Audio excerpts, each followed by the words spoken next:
Okay बच्चों, तो यदि आपको क्लास 10th में कोऑर्डिनेट ज्योमेट्री में कुछ मिस्टेक्स होती है आपसे, तो इस वीडियो को देखने के बाद आपसे वो मिस्टेक्स नहीं होगी।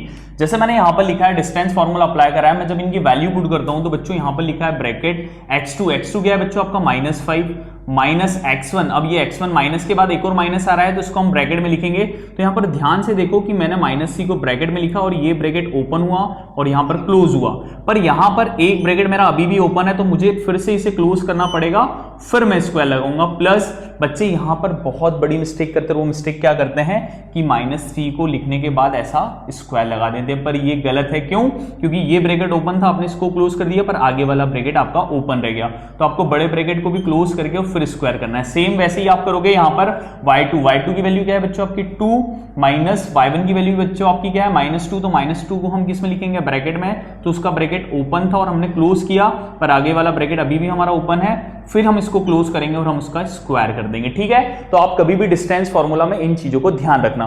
दूसरी बात होती है जब भी हम एक्स एक्सिस के पॉइंट की बात करते हैं बच्चों, तो एक्स एक्सिस के जो पॉइंट होते हैं वो याद रखना बिल्कुल, नींद में भी x,0 होता है, स्टार मार्क कर लेना, ये बहुत इंपॉर्टेंट है। और जैसे ही हम y एक्सिस के पॉइंट्स की बात करते हैं तो y एक्सिस के पॉइंट होते हैं बच्चों 0, y। ये वीडियो भले ही छोटा है पर आपको सिखा रहा है बड़ी बड़ी चीजें। ठीक है, तो x एक्सिस के कोऑर्डिनेट्स क्या होते हैं बच्चों कि उसमें x जिंदा होता है और y 0 होता है। y एक्सिस के कोऑर्डिनेट क्या होते हैं बच्चों, उसमें y जिंदा होता है और x 0 होता है। अच्छा, कोऑर्डिनेट्स क्या होते हैं, आगे x होता है और पीछे y होता है। ठीक है, यदि आपको मैं ऐसा बोलूं, एक क्वेश्चन दिया है -2 + y, आप इसमें आइडेंटिटी बताओ कौन सी लग रही है, तो बच्चे बड़े कंफ्यूज जाते हैं, सर हमने a - b और a + b सुना है, पर सर यहाँ पर आगे वाला नंबर माइनस में और पीछे वाला नंबर प्लस में। तो कुछ नहीं है बच्चों, आपको रिवर्स कर देना है, y वाला प्लस है तो आप उसको आगे लिख दोगे और 2 माइनस है उसको आप पीछे लिख दोगे, तो ये आप लिख सकते हो y - 2 का होल स्क्वायर, और यहाँ पर आपको साफ साफ आइडेंटिटी लगती हुई नजर आ रही है a - b का होल स्क्वायर। तो आप इसको लिख सकते हो ऐसा,